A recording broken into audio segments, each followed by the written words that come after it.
এই সূরা আল্লাহর নবী সাল্লাল্লাহু আলাইহি সাল্লামের জমানায় মক্কাতে থাকা অবস্থায়, এই মদিনাতে থাকা অবস্থায়, মদিনাতে যারা বলে মদিনায় অবতীর্ণ তারা দলিল দেয় এটা এই সূরা অবতীর্ণ হয়েছে তখন যখন আল্লাহর নবী সাল্লাল্লাহু আলাইহি সাল্লাম মদিনাতে ছিলেন এবং হযরত আবু বকর সিদ্দিক রাদিয়াল্লাহু তাআলা আনহুর নেতৃত্বে একটা যুদ্ধের জন্য কয়েকজন সাহাবা কেরামকে পাঠাইছেন। পাঠানোর পর 1 মাস হয়ে গেছে, তাদের কোনো খোঁজ খবর নাই। আল্লাহর নবী সাল্লাল্লাহু আলাইহি সাল্লাম এবং যারা অবস্থান করতেছে তারা সবাই পেরেশান আছে, কি হইল এদের অবস্থা, কোনো আপডেট কোনো খবর পাইতেছি না, ব্যাপারটা কি? আল্লাহ তাআলা তাদের সুসংবাদ দিতে গিয়া এই আয়াত বা এই সূরা নাযিল করেছেন। তো যাই হোক, এরকম বিভিন্ন মতামত, বিভিন্ন রিওয়ায়াত মুফাসসিরিন কেরামদের মত থেকে আছে। আহমদ লাহোরী রাহমাতুল্লাহ আলাইহি তার তাফসিরে কিতাব তাফসিরে লাহোরী এই কিতাবের মধ্যে বলেন এই সূরার মূল বিষয়বস্তু হলো 3টা। আমি এই 3টা বিষয়ের উপরে কথা বলবো, সবাই খেয়াল করে শুনবেন। মূল বিষয়বস্তু কয়টা? 3টা। একটা হলো বয়ানে মরজ, 2 নাম্বার সবাবে মরজ, 3 নাম্বার এলাজে মরজ। অর্থাৎ এই সূরার মধ্যে আল্লাহ তাআলা মৌলিকভাবে 3টা বিষয়ের কথা বলছেন। 1 নাম্বার হলো অসুস্থতা, বয়ানে মরজ, অসুস্থতার আলোচনা। মানুষের একটা রোগ আছে, একটা রোগের কথা এখানে বলছেন। 2 নাম্বার রোগের কারণ বলছেন। 3 নাম্বার আল্লাহ তাআলা ঔষধের কথা বলছেন। খালাস, কথা বুঝে আসছে কিনা? 1 নাম্বার কি বলছি সবাই খেয়াল রাখেন। 1 নাম্বার কি বলছি? একটা রোগের আলোচনা করছেন। কয়টা রোগের আলোচনা করছেন? একটা রোগের আলোচনা করছেন। 2 নাম্বার রোগের কারণটা কি, কেন হয় এই রোগটা মানুষ। 3 নাম্বার রোগের ওষুধটা কি। কথা বুঝে আসছে কিনা? এই 3টা কথায় আমার আলোচনা শেষ হয়ে যাবে ইনশাআল্লাহ। সম্মানিত হাজিরিন, আল্লাহ তাআলা এই 3টা কথার আগে ভূমিকা স্বরূপ ঘোড়ার কিছু আলোচনা করছেন। কিছু আলোচনা করছেন? ঘোড়ার কিছু আলোচনা করছেন। আমরা এই সূরার ভূমিকা একটা অংশে, আরেকটা অংশ হলো রোগের আলোচনা, আরেকটা হলো রোগের কারণ, আরেকটা হলো রোগের ঔষধ। 4টা অংশে এই আয়াতগুলো আমরা পড়ব। 1 নাম্বার আল্লাহ রাব্বুল আলামিন বলেন ভূমিকা শুরু, ওয়াল আদিয়াতি দাবহা ফাল মুরিয়াতি কদহা ফাল মুগীরাতি সুবহা ফাআসারনা বিহি নাকআ ফাওয়াসাতনা বিহি জামআ। এ পর্যন্ত এটা হলো ভূমিকা সূরা। আল্লাহ রাব্বুল আলামিন এই সূরার মধ্যে ঘোড়ার কয়েকটা বৈশিষ্ট্য বলছেন এবং এই ভূমিকা ঘোড়া দিয়ে আল্লাহ তাআলা কেন বলছেন এটাও সামনে বলবো ইনশাআল্লাহ। খেয়াল করে শুনবেন। আল্লাহ রাব্বুল আলামিন ঘোড়ার কসম খেয়েছেন এখানে, ওয়াল আদিয়াতি দাবহা, ঘোড়ার কসম। ওই ঘোড়া, যেই ঘোড়া দৌড়াতে দৌড়াতে হাঁপাইতে থাকে। ঘোড়া যুদ্ধের একটা এটা বস্তু। কিসের বস্তু এটা? যুদ্ধের বস্তু। এটা আরোহণের একটা বস্তু। যুদ্ধের ক্ষেত্রে ঘোড়া কাজে লাগে কি লাগে না? আমাদের বর্তমান সময়ে আধুনিক যুগে বিভিন্ন অস্ত্র, বিভিন্ন ট্যাঙ্ক, অনেক কিছু আছে না নাই? এর আগে, এই প্রযুক্তির আগে, তখনকার সময়ে মানুষের সবচাইতে বড় হাতিয়ার ছিল, বড় যুদ্ধের সহায়ক ছিল ঘোড়া। কি বলেন? কি? ঘোড়া। এখন বলেন ঘোড়াটা কার সৃষ্টি? আল্লাহর সৃষ্টি। আল্লাহ তাআলা এই জন্য ঘোড়ার কথাকে আমাদেরকে ইঙ্গিত দিচ্ছেন, ওয়াল আদিয়াতি দাবহা, ঘোড়ার কসম। ওই ঘোড়া, যেই ঘোড়া যুদ্ধের ময়দানে হাঁপাইতে হাঁপাইতে দৌড়াতে থাকে। ঘোড়া যখন দৌড় দেয় তার আরোহীকে নিয়ে, তখন ঘোড়া হাঁপাইতে থাকে। কুকুর যখন দৌড় দেয়, আমরা দেখবো এলাকাতে যখন কুকুর দৌড়ায়, কুকুর একটু হাঁপায় কিনা, এমন করে কিনা? এটা হলো দাবহা। ঘোড়া আরোহীকে নিয়ে দৌড় দেয় যুদ্ধের ময়দানে, রণাঙ্গনের দিকে। আল্লাহ বলেন এই অবস্থার কসম কি আমি বলতেছি, ওয়াল আদিয়াতি দাবহা ফাল মুরিয়াতি কদহা। শুধু এটাই না, ঘোড়া যে দৌড় দেয়, ওই দৌড়ের কারণে ঘোড়ার কয়েকটা বৈশিষ্ট্য আল্লাহ তাআলা এখানে উল্লেখ করেন।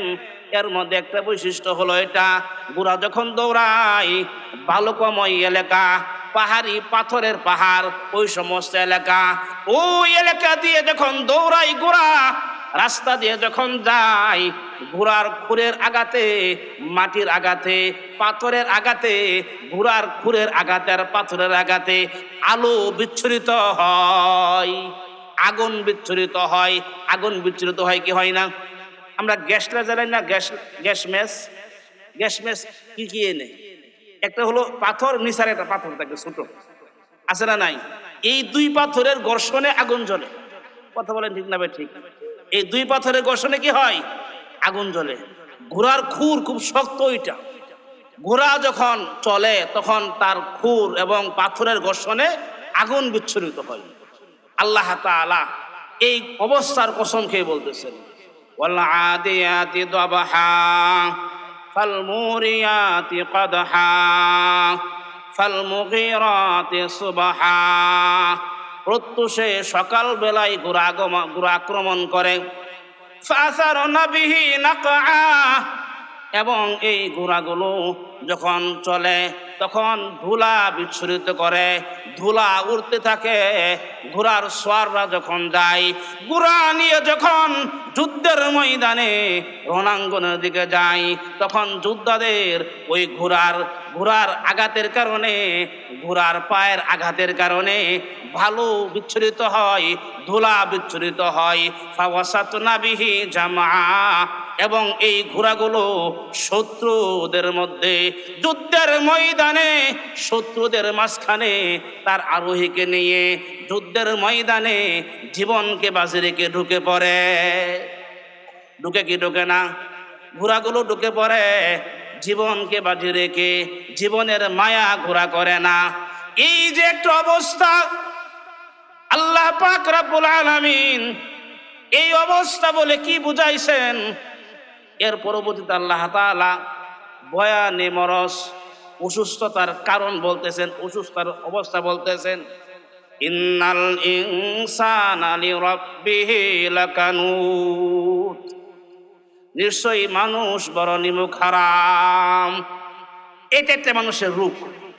মানুষ কি? নিমুখ হারাম। নিমুখ হারাম বোঝেন? নিমুখ হারাম বোঝেন? নিমক হারাম হলো, ফাঁসিতে বলা হয় নিমক খুরি, নিমক দ্বারা সে কুস্তি। নিমক খোর, লবণ খাওয়ার পর লবণের বাসন ভেঙে ফেলা, এটাকে বলা হয় নিমক হারাম। অকৃতজ্ঞ, বাংলা কি বলা হয় এটাকে? অকৃতজ্ঞ, যে তার যে নিয়ামত দাতা, যে তাকে দিল, তার ব্যবহার করলো, কিন্তু তার এই ব্যবহার সে যে দিল তার কৃতজ্ঞতা প্রকাশ করে না, এটাকে বলা হয় নিমুখ হারাম। কথা বুঝে আসছে কিনা? এটা মানুষের একটা রূপ কিনা এটা? ইন্নাল ইনসানা লিরাব্বিহি লাকানুত, মানুষ বড় নিমুখ হারাম। মানুষ নিমুখ হারাম কেন? মহান আল্লাহ তাআলার দেওয়া সব মানুষ ব্যবহার করতেছে। ব্যবহার করি কি করি না? আমরা যে আসমান জমিন ব্যবহার করি, এগুলো কার দেওয়া? আসমান জমিন কার দেওয়া? জুড়ে বলেন কার? আল্লাহর দেওয়া আসমান জমিন। আমরা সব ব্যবহার করতেছি, কিন্তু আমরা আল্লাহর গোলামি করি কিনা করি না? আমরা আল্লাহর গোলামি, আল্লাহ যেভাবে বলছেন সেভাবে করতে পারি না। এটাই হলো লাকানুত, মানুষ বড় নিমুখ হারাম। মানুষ বড় নিমুখ হারাম। আল্লাহ তাআলা সূরা নাবার মধ্যে বলেন, আলাম নাজআলিল আরদা মিহাদা ওয়াল জিবালা আওতাদা ওয়া খালাকনাকুম আজওয়াজা। জমিনকে কি আমি তোমাদের জন্য বিছানা স্বরূপ বানাই নাই? বানাইছি কি বানাইছে না? জমিনকে আল্লাহ তাআলা বিছানা স্বরূপ বানাইছেন। আল্লাহর নিয়ামত এইগুলো। ওয়া খালাকনাকুম আজওয়াজা, আমি তোমাদেরকে জোড়া জোড়া সৃষ্টি করেছি। আসমান দিয়েছি আমি তোমাদের জন্যে, সূর্য দিয়েছি তোমাদের জন্যে, চন্দ্র দিয়েছি তোমাদের জন্যে, দুনিয়ার যা কিছু আছে বান্দারে, সমস্ত মাখলুকাত আমি তোমাদের জন্যে তোমাদের খেদমতে সেবার জন্য সৃষ্টি করেছি, আর একমাত্র তোমাদেরকে আমি আল্লাহ আমার গোলামি করার জন্য সৃষ্টি করেছি। এই যে আল্লাহ তাআলা সৃষ্টি করলেন গোলামি করার জন্য আমাদেরকে, আমরা গোলামি করি কি করি না? আমরা গোলামি করিনি, আল্লাহর গোলামি আমরা করতে পারিনি। মানুষ বড় নিমুখ হারাম, এটা একটা মানুষের অন্তর রোগ। মানুষ নিমুখ হারাম, আল্লাহর এত কিছু দেওয়া, আল্লাহর নিয়ামত আমরা ভোগ করি।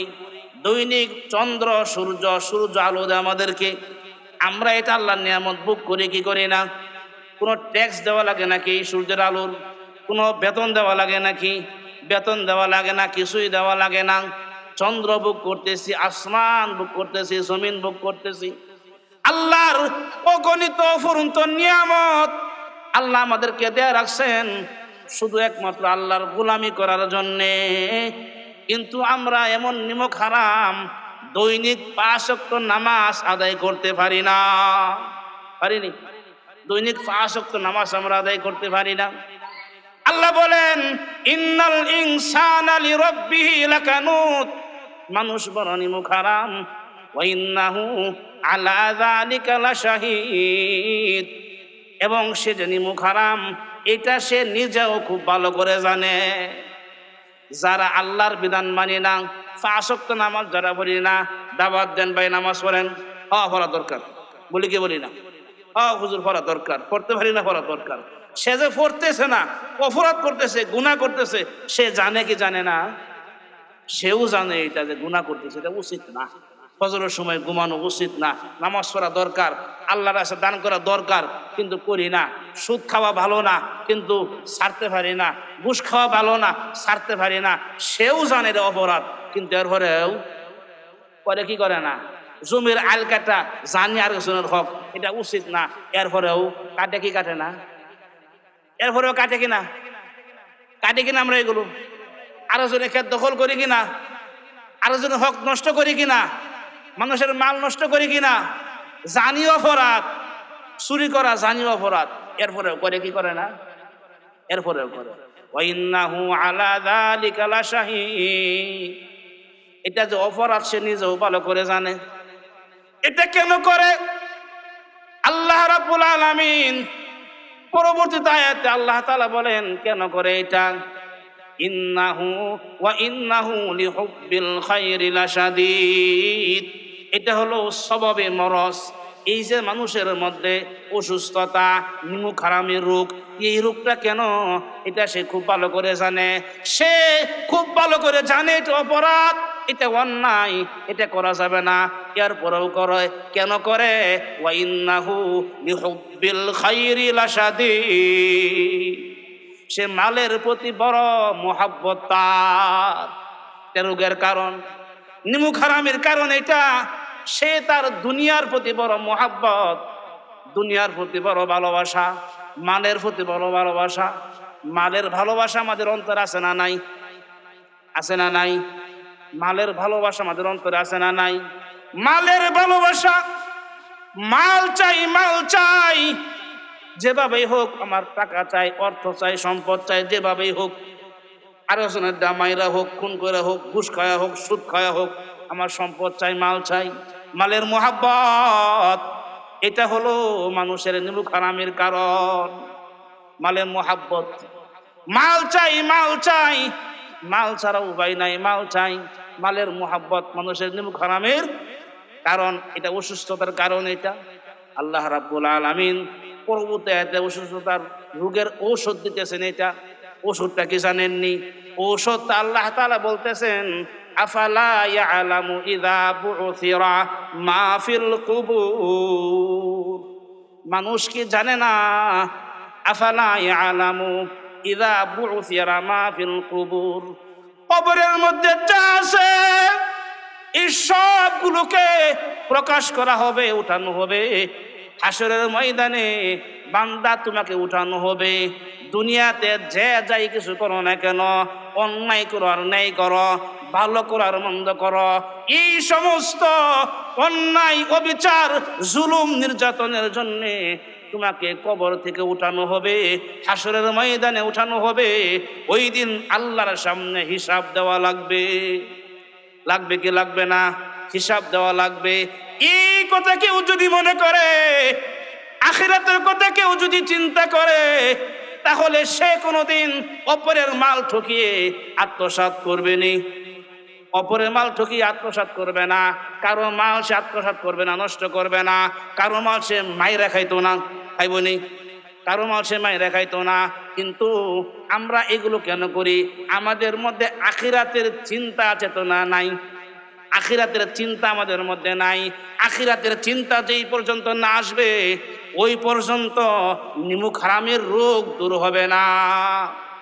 আল্লাহ তাআলা দুনিয়াতে সম্পদ দিয়েছেন। এই সম্পদ কার দান? জোরে বলেন, কার দান? এটা সম্পদ কার দান? সম্পদ আল্লাহর দান। এটাও তো আল্লাহর দান, আল্লাহর নিয়ামত। এটাও আল্লাহ তাআলা এখানে সম্পদকে খাইর শব্দ দ্বারা ব্যক্ত করেছেন। খাইর অর্থ হলো ভালো, কল্যাণ। তাহলে সম্পদ তো কল্যাণ, সম্পদ তো ভালো।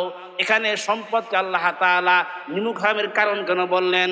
সম্পদ নিমুখ হারামের কারণ তখন যখন এই সম্পদের মধ্যে সম্পদের মালিক হয়েছেন, কিন্তু সম্পদের মালিক হওয়ার সাথে সাথে আপনার মধ্যে তাকওয়া না থাকবে।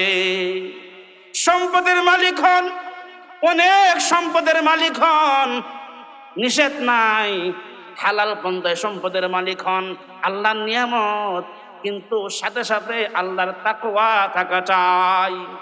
তাকওয়া যদি থাকে তাহলে সম্পদটা বরকতময়। আর যদি সম্পদের কারণে আপনি উদ্বুদ্ধ হয়ে যান, অহংকারী হয়ে যান, নিমুখ হারামি হয়ে যান, তাহলে এই সম্পদটা হলো গজব। ইন্নামা আমওয়ালুকুম ওয়া আওলাদুকুম ফিতনা, নিশ্চয়ই তোমাদের মাল এবং সম্পদ হলো ফিতনা। মাল আর সম্পদ কি বলেন? মাল আর সম্পদ কি? এগুলো ফিতনা, এগুলো পরীক্ষা, এগুলো পরীক্ষার জায়গা। আল্লাহর নবী সরকারে দু আলম সাল্লাল্লাহু আলাইহি ওয়াসাল্লাম এই জন্য সবসময় দোয়া করতেন। হাদিসের মধ্যে একটা দোয়া বর্ণিত আছে, আল্লাহুম্মা আহিনি মিসকিনা ওয়া আমিতনি মিসকিনা ওয়াহশুরনি ফি জুমারাতিল মাসাকিন। ওগো আল্লাহ, আমাকে তুমি মিসকিন অবস্থায় জীবিত রাখো, আমাকে তুমি মিসকিন অবস্থায় মৃত্যু দাও, এবং মিসকিন অবস্থায় তুমি আমাকে হাসরের ময়দান থেকে উঠাও। আল্লাহ নবী দোয়া করতেন। আম্মা জান আয়েশা সিদ্দিকা রাদিয়াল্লাহু তাআলা আনহা তিনি বলতেন, ইয়া রাসূলুল্লাহ লিমা, হে আল্লাহর রাসূল, এটা কেন দোয়া করেন?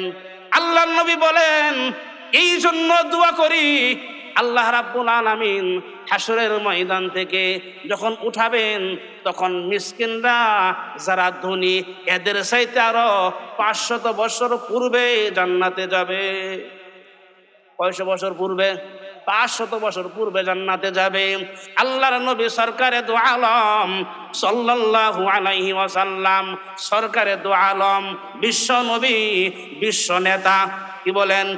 বিশ্ব নবী, সমস্ত নবীদের নবী, নবীউল আউয়ালিন ওয়াল আখিরিন, শুরু এবং শেষ সমস্ত নবীদের নবী, সর্বশ্রেষ্ঠ নবী আল্লাহর নবী সরকারে দু আলম। আল্লাহর নবী এত বড় নবী হওয়া সত্ত্বেও ইচ্ছা যদি করতেন, আল্লাহ বলছেন, নবী আপনি যদি চান উহুদ পাহাড়কে আমি স্বর্ণ দ্বারা পরিবর্তন করে দেই। আল্লাহ নবী নেন নাই, আল্লাহর নবী নেন নাই, গরিবনা অবলম্বন করেছেন। লক্ষ্য করে দেখেন, উহুদ খন্দকের যুদ্ধের মধ্যে আল্লাহর নবী সরকারে দু আলম সাহাবায়ে কেরামদেরকে নিয়ে যখন মাটি খনন করতেছেন, সাহাবায়ে কেরাম, ইয়া রাসূলুল্লাহ আর পারতেছি না, না খেয়ে আর কেমনে কাজ করব আমরা, কোদাল মারা লাগে, এইগুলো তো কষ্টের কাম, কেমনে আমরা করব? সাহাবায়ে কেরাম আল্লাহর নবীর কাছে গেছে, ইয়া রাসূলুল্লাহ আমাদের পেটের মধ্যে আমরা পাথর বেঁধেছি, ক্ষুধার যন্ত্রণায় ছটফট করতেছি, আর পারতেছি না। আল্লাহর নবী সরকারে দু আলম সাল্লাল্লাহু আলাইহি ওয়াসাল্লাম আল্লাহর নবীর জামাটা আঙ্গায়া দেখায় দিলেন, এই আমার সাথীরা, তোমরা পাথর বেঁধেছো পেটের মধ্যে, দেখাইতে আসো আমাকে। এই দেখো সরকারে দু আলম তোমাদের বিশ্ব নবী 2টা পাথর বেঁধেছে। আল্লাহর নবী কষ্টের জীবন নিজে অবলম্বন করেছেন, নিজে এটা গ্রহণ করে নিয়েছেন। তবুও আল্লাহর নবী ধনীত্বকে গ্রহণ করে নাই, গরিবনে গ্রহণ করেছেন। এটা আল্লাহ তাআলার কাছে চায়া নিয়েছেন আল্লাহর নবী সরকারে দু আলম সাল্লাল্লাহু আলাইহি ওয়াসাল্লাম। এই জন্য বলছিলাম আল্লাহর নবী সাল্লাল্লাহু আলাইহি ওয়াসাল্লাম বলছেন, আল্লাহ আমাকে জীবিত রাখো মিসকিন অবস্থায়, মৃত্যু দাও মিসকিন অবস্থায়। হাসরের ময়দানে যারা মিসকিন মাসাকিন এদের অন্তর্ভুক্ত আমাকে করো, কারণ যারা মিসকিন এরা ধনীদের তুলনায় আরো 500 বছর পূর্বে কোথায় যাবে? কোথায় যাবে? জান্নাতে যাবে। কয়শো বছর পূর্বে? 500 বছর পূর্বে জান্নাতে যাবে। এক হাদিস আছে 400 বছর, আরেক হাদিস আছে 500 বছর। 500 বছর পূর্বে জান্নাতে যাবে। সম্মানিত হাজিরিন, এই জন্য বলছিলাম ধনী হওয়া খারাপ কিছু না, কিন্তু শর্ত কি? তাকওয়া থাকা চাই। মালের মোহাব্বত নিমুখ হারামের কারণ এটা। যদি তাকওয়া থাকে তাহলে এটা হবে না। সুফিয়ান সাউরি রহমতুল্লাহ আলাই অনেক বড় একজন আবেদ এবং জাহেদ, অনেক বড় আলেম, একজন মুহাদ্দিস মানুষ। সুফিয়ান সাউরি রহমতুল্লাহ আলাই তার একটা ঘটনা বলি। সুফিয়ান সাউরি অনেক বড় ধনী মানুষ ছিলেন। কেমন ধনী মানুষ ছিলেন? তখনকার সময়ে মক্কাতে তার একটা দোকান ছিল, আরেকটা এক দোকান ছিল কুফাতে, আরেক জায়গায় একটা দোকান ছিল। 3টা দোকানের মালিক সুফিয়ান সাউরি রহমতুল্লাহ আলাই। হঠাৎ করে একদিন হেরেমের মধ্যে যখন তোয়াফ করতেছেন, কি করতেছেন? তোয়াফ করতেছেন। তোয়াফের সময় হেরেমের মধ্যে তিনি হঠাৎ করে পড়ে গেলেন। হঠাৎ করে পড়ে গেলেন সুফিয়ান সাউরি, যে কিনা 3টা দোকানের মালিক, পড়ে গেলেন। অনেকক্ষণ যাবৎ পড়ে আসেন। এক আল্লাহর বান্দা কাছে গেছে, গিয়ে বলতেছে, কে এখানে ভাই? আপনি পড়ে আছেন কেন? সুফিয়ান সাউরি যে উঠে দাঁড়াবে এই পরিমাণ শক্তি তারা নাই, হাত দ্বারা ইশারা করবে এই পরিমাণ শক্তি তারা নাই, একবার দুর্বল অবস্থায় পড়ে আছেন। এই মুহূর্তে হঠাৎ করে তিনি আস্তে আস্তে একদম নিম্ন স্বরে বলতেছেন, ও আল্লাহর বান্দা, আমি ক্ষুধার কারণে পড়ে গেছি। কিসের কারণে? ক্ষুধার কারণে পড়ে গেছে। চিন্তা করে দেখেন 3টা দোকানের মালিক, এরপরও তিনি ক্ষুধার্ত। গরিবানা কষ্টের জীবন অবলম্বন করেছেন নিজেরা। এত সম্পদের মালিক, 3টা দোকানের মালিক তখনকার সময়ে, তবুও তিনি কেন না খেয়ে রয়েছেন? না খায় তিনি কেন আছেন? তিনি দোকান থেকে যা পাইতেন, যা লাভ হইতো, সব লাভ আল্লাহর রাস্তায় দান করে দিতেন। আল্লাহর রাস্তায় সব দান করে ক্ষুধার্ত অবস্থায় মাতাফের মধ্যে পড়ে থাকে সুফিয়ান সাউরি, তবুও তিনি বিলাসিতার জীবন গ্রহণ করে নাই। অনেক সাহাবা কেরাম এমন আছে। আবু হুরায়রা রাদিয়াল্লাহু তাআলা আনহু আমরা জানি সাহাবীদের মধ্যে সবচাইতে বড় মুহাদ্দিস তিনি। নাম কি বললাম? আবু হুরায়রা। বলেন নামটা কি বললাম? আবু হুরায়রা সবচেয়ে বড় মুহাদ্দিস সাহাবী। আবু হুরায়রা রাদিয়াল্লাহু তাআলা আনহু তিনি আল্লাহর নবীর কাছে যখন থাকতেন, মসজিদের মধ্যে পড়ে থাকতেন, আল্লাহর নবীর একটা হাদিস যাতে ছুটে না যায়, এই জন্য আবু হুরায়রা আল্লাহর নবীর মসজিদে থাকতেন সব সময়, বাড়িতেও যাইতেন না, খাবারের জন্যও যাইতেন না। আল্লাহর নবীর যারে কখন একটা হাদিস ছুটে যায়, এই জন্য আল্লাহর নবীর কাছে থাকতেন। হঠাৎ একদিন আবু হুরায়রা রাদিয়াল্লাহু তাআলা আনহু ছটফট করতেছেন। সাহাবায়ে কেরাম মনে করেছেন হয়তোবা মৃগ রোগ হয়েছে অথবা অন্য কোনো রোগ হয়েছে, এই জন্য সাহাবায়ে কেরাম তার নাকের কাছে জুতার গ্রান নেওয়াইতেছেন অথবা অন্য কোনো পদ্ধতি অবলম্বন করতেছেন। আবু হুরায়রা ক্রন্দন করে কাঁদে আর বলে, এ সাহাবীরা, তোমরা মনে করছো আমি মৃগী রোগী, আমি অসুস্থ। না না না, আমি অসুস্থ না, আমার কোনো রোগ নাই, বরং ক্ষুধার যন্ত্রণায় আমি আবু হুরায়রা ছটফট করতেছি। ক্ষুধার যন্ত্রণায়, ক্ষুধার যন্ত্রণায় ছটফট করতেছি। তারা গরিবী হালতকে তারা অবলম্বন করেছেন, তারা বেছে নিয়েছেন। তবে যদি কারো সম্পদ হয় হালাল উপার্জনে, হালাল পন্থায়, এটা আল্লাহর নিয়ামত। শর্ত কি? শর্ত কি? তাকওয়া থাকা চাই। শর্ত কি? তাকওয়া থাকা চাই। তাকওয়া যদি থাকে তাহলে সম্পদ হওয়া দোষের কিছু, দোষের কিছু। আল্লামা হারিরি এই জন্য বলেন, লাউলা তুকা লা কুলতু দাল্লাত কুদরাতুহু, যদি আল্লাহ তাকওয়া না থাকতো তাহলে আমি বলতাম যে টাকার ক্ষমতায় সবচেয়ে বড় ক্ষমতা, কিন্তু তাকওয়া আছে এই জন্য বলি না। এই জন্য সম্পদ হইলে তাকওয়া থাকা চাই, আল্লাহ ভীতি থাকা চাই, আখিরাতের প্রতি খেয়াল থাকা চাই। যদি এমন হয় তাহলে ধনী লোক সে জান্নাতে যাবে সম্পদের বিনিময়ে। কথা বলেন ঠিক না ভাই? ঠিক। উসমান জিন্নাহু, উসমান ইবনে আফফান, এই সমস্ত বড় বড় সাহাবী যারা ছিলেন তারা ধনী সাহাবী ছিলেন, কিন্তু আল্লাহর রাস্তায় মাল দ্বারা তারা জান্নাতে গেছে। কথা বুঝে আসছে কিনা? আল্লাহ তাআলা আমাদের সকলকে এই যে সূরাটা বললাম, এই সূরার মৌলিক বিষয় তিনটা। একটা হলো মানুষের রোগ, নিমুখ হারামি, রোগের কারণ হলো সম্পদের মোহাব্বত, রোগের ওষুধ হলো আখিরাতের ফিকির। আল্লাহ তাআলা আমাদের সকলকে আখিরাতের ফিকির গ্রহণ করার তৌফিক দান করুক। সকলে বলে আমিন। ওয়া আখিরু দাওয়ানা আনিল হামদুলিল্লাহি রাব্বিল আলামিন।